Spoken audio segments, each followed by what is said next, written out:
আসসালামু আলাইকুম রহমতুল্লাহ বারাকাতুহ। ওহির পথ প্রশ্নোত্তর গ্রুপে আমাদের সম্মানিত আব্দুল কাইয়ুম ভাই ওমান থেকে প্রশ্ন করেছেন। ভাই জানতে চেয়েছেন যে আপনারা যারা শেখ রয়েছেন, আলেম রয়েছেন, তারা তো দিনের কাজ করেন এবং এতে আপনারা অনেক সোয়াবের হকদার হয়ে থাকেন। এই ক্ষেত্রে আমার প্রশ্ন হলো, আমরা যারা সাধারণ মানুষ রয়েছি তারা কিভাবে সদকায়ে জারিয়ার কাজটা করতে পারি, যেটি আমাদের আমলনামা চলতেই থাকবে? আমরা কি শুধুমাত্র ছোট ছোট ভিডিওগুলো ইউটিউবে অথবা আহ, অথবা অন্যান্য অন্যান্য মাধ্যমগুলিতে সেগুলো যদি ছড়িয়ে দিই তাহলে কি আমাদের জন্য সদকা জারিয়া হবে? বিষয়টি যদি স্পষ্ট আমাদেরকে জানাতেন তাহলে আমরা উপকৃত হতাম। ইন্নাল হামদুলিল্লাহ ওয়াসসালাতু ওয়াসসালামু আলা রাসূলিল্লাহ ওয়া বা'দ। আউযু বিল্লাহি মিনাশ শাইতানির রাজীম। কুল হাযিহি সাবিলি আদ'উ ইলাল্লাহ আলা বাসীরাতিন আনা ওয়া মানিত্তাবা'আনি। প্রাণপ্রিয় দিনী ভাই, অত্যন্ত সুন্দর প্রশ্ন করেছেন। আসলে আল্লাহ সুবহানাহু ওয়া তাআলা আমাদেরকে পৃথিবীতে পাঠিয়েছেন আল্লাহ সুবহানাহু ওয়া তাআলার ইবাদত বন্দেগী করার জন্য এবং তার বান্দাদেরকে ইবাদত বন্দেগীর পথ উন্মুক্ত করে দেওয়ার জন্য, তাদেরকে সুপরামর্শ দেওয়ার জন্য। আল্লাহ সুবহানাহু ওয়া তাআলা একজন নবী এবং রাসূলদেরকে এই উত্তম পথ দান করেছিলেন। নবী এবং রাসূলদের ওযীফা বা তাদের কাজ ছিল আল্লাহর পথে মানুষকে আহ্বান করা, কেননা এটি সবচেয়ে উত্তম একটি পথ। এই পথের চেয়ে উত্তম আর পথ হতে পারে না। যেমনটি আল্লাহ সুবহানাহু ওয়া তাআলা সূরা ফুসসিলাতে 33 নম্বর আয়াতে বলেন, ওয়ামান আহসানু কওলাম মিম্মান দাআ ইলাল্লাহ ওয়া আমিলা সলিহা ওয়া ক্বালা ইন্নানি মিনাল মুসলিমিন। তার চেয়ে সুন্দর কথা আর কার হতে পারে, যে ব্যক্তি আল্লাহর দিকে মানুষকে আহ্বান করে ডাকে এবং নিজে সৎকর্ম করে, ওয়া আমিলা সলিহা, এবং নিজে বলে আমি মুসলমানদের মাঝে, আমি মুসলিম। সম্মানিত দিনী ভাই, এজন্য আল্লাহর পথে ডাকতে হবে। যেমনটি আমরা আহ, আয়াত পড়েছি সূরা ইউসুফের 108 নম্বর আয়াত। আল্লাহ সুবহানাহু ওয়া তাআলা তার নবীকে বলছেন যে, হে নবী, আপনি জানিয়ে দিন, কুল হাযিহি সাবিলি, এটি আমার পথ, আদউ ইলাল্লাহ, আমি আল্লাহর দিকে মানুষকে আহ্বান করি, আলা বাসীরাতিন, জ্ঞানের মাধ্যমে, আনা ওয়া মানিত্তাবা'আনি, আমি এবং আমার অনুসারী যারা তারা। সম্মানিত দিনী ভাই, এটি সবচেয়ে উত্তম সদকাহ, যেটি সদকায়ে জারিয়া, জারিয়া যেটি চলতেই থাকবে, চলমান সদকা। মানুষ মরে যাবে, এরপরও সে সদাকা চলতেই থাকবে, চলতেই থাকবে, কাল কিয়ামত পর্যন্ত চলতে থাকবে। এজন্য যারা নবী এবং রাসূল, তারা তার উম্মতের পক্ষ থেকে তারা ভালো কাজ করে যে সওয়াবগুলো অর্জন করেছে, তাদের একটা পার্সেন্ট, তারা যতটুকু ইনকাম করেছে, উপার্জন করেছে, সওয়াব পেয়েছে, তাদের মতো একটি পার্সেন্ট নবীদের কাছেও চলে গেছে। এজন্য কিয়ামত পর্যন্ত যত মানুষ আমরা আল্লাহ সুবহানাহু ওয়া তাআলার গুণকীর্তন করব, ভালো কাজ করব, সকলের একটা পার্সেন্ট নবী মুহাম্মদ সাল্লাল্লাহু আলাইহি ওয়াসাল্লাম তিনি পেতে থাকবেন।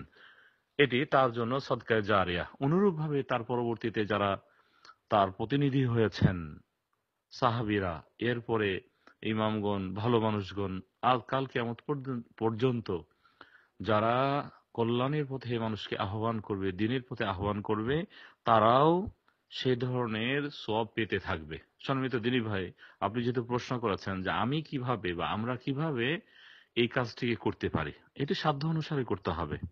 কেননা নবী সাল্লাল্লাহু আলাইহি ওয়াসাল্লাম বলেছেন, বাল্লিগু আন্নি ওয়ালাউ আয়া, তোমরা আমার পক্ষ থেকে একটি আয়াত, একটি হাদিসও যদি হয়, সেটি পৌঁছে দাও। এই কাজটি যেহেতু মর্যাদাপূর্ণ কাজ, সবচেয়ে মর্যাদাপূর্ণ কাজ, এই জন্য এই কাজটির পদ্ধতি এবং পন্থাও কিন্তু উত্তম পন্থায় হতে হবে, উত্তম পদ্ধতিতে হতে হবে। এই জন্য আল্লাহ সুবহানাহু ওয়া তাআলা তার নবীকে তিনি দাওয়াতের ক্ষেত্রে খুব সুন্দরভাবে পরামর্শ দিয়েছেন।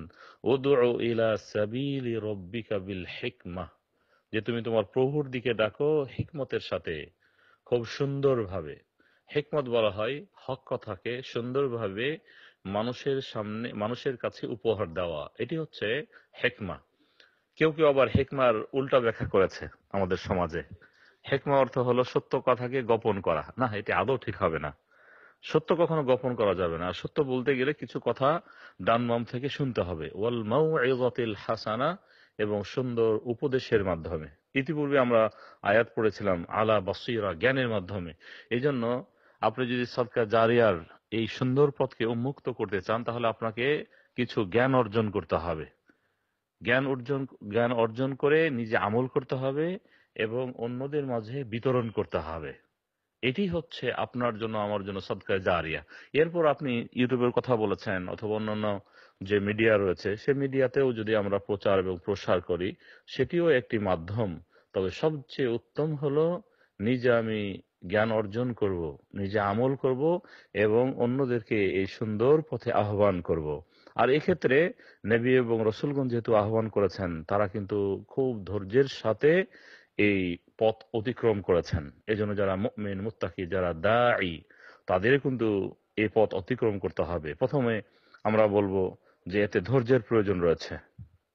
কেননা আল্লাহ সুবহানাহু ওয়া তাআলা বলেছেন, ফাসবির কামা সাবারা উলুল আজমি মিনার রুসুল, যে হে নবী আপনি খুব ধৈর্যশীল হন, যেমনটি দৃঢ় প্রত্যয়ী নবী এবং রসুলগণ এই পথের উপরে ধৈর্য ধারণ করেছেন।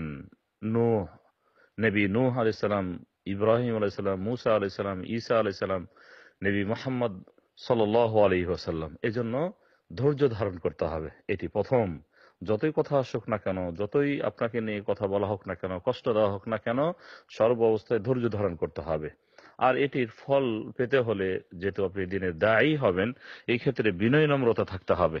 যেমনটি নবী মুহাম্মদ সাল্লাল্লাহু আলাইহি ওয়াসাল্লামকে আল্লাহ সুবহানাহু ওয়া তাআলা বলেছেন, তার সম্পর্কে বলেছেন, ফাবিমা রাহমাতিম মিনাল্লাহি লিনতা লাহুম, আপনি আপনার প্রভুর অনুগ্রহে তাদের প্রতি খুব সদয় হয়েছেন, নরম আচরণ করেছেন। ওয়ালাউ কুনতা ফাদ্দান গলিযাল কলব লানফাদ্দু মিন হাওলিক, আপনি যদি কঠিন স্বভাবের, কঠিন হৃদয়ের হতেন, তাহলে আপনার কাছ থেকে তারা সরে যেত। এজন্য যত বড়ই অন্যায়কারী হোক না কেন, তার সাথে সুন্দর ভাষাতে এবং সুন্দরভাবে উপদেশ দিতে হবে। যেমনটি উপদেশ দিয়েছিলেন নবী মূসা এবং হারুন। তারা ফিরাউনকে, সবচেয়ে ব্ল্যাক লিস্টের প্রথম হলো তারা। আর আল্লাহ সুবহানাহু ওয়া তাআলা তাদেরকে নসিহত করার জন্য আদেশ করলেন, ইযহাবা ইলা ফিরআউনা ইন্নাহু তাগা, হে নবী মূসা এবং হারুন, তোমরা ওই ফিরাউনের কাছে যাও, সে সীমালঙ্ঘন করে ফেলেছে। ফাকুলা লাহু কওলান লাইয়িনান লাআল্লাহু ইয়াতাযাক্কারু আও ইয়াখশা, হতে পারে তাদের কথাতে সে, তোমাদের কথাতে সে উপদেশ গ্রহণ করবে অথবা আল্লাহকে ভয় করবে।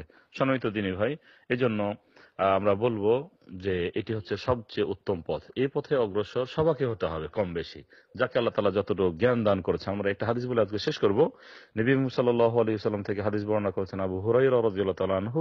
নবী মুহাম্মদ সাল্লাল্লাহু আলাইহি ওয়াসাল্লাম ইরশাদ করেন, যেটি মুসলিম শরীফের হাদিস, মান দাআ ইলা হুদান কানা লাহু মিনাল আজরি মিসলা উজুরি মান তাবিআহু লা ইয়ানকুসু যালিকা মিন উজুরিহিম শাইআ, যে ব্যক্তি কেউ হেদায়েতের দিকে, সঠিক ইসলামের দিকে আহ্বান করবে, তারা তার এই আহ্বানে ডাক দিয়ে যে কর্ম করবে, তাদের কর্মের মতো তাকেও সওয়াব দেওয়া হবে। সুবহানাল্লাহি ওয়া বিহামদিহি। আপনি শুধু আহ্বান করেছেন, আপনার কথা শুনেছে, এর মাধ্যমে তারা করে যে সওয়াব পেয়েছে, আপনাকে সেটি দেওয়া হবে, যেটা আমরা প্রথমে আলোচনা করেছি।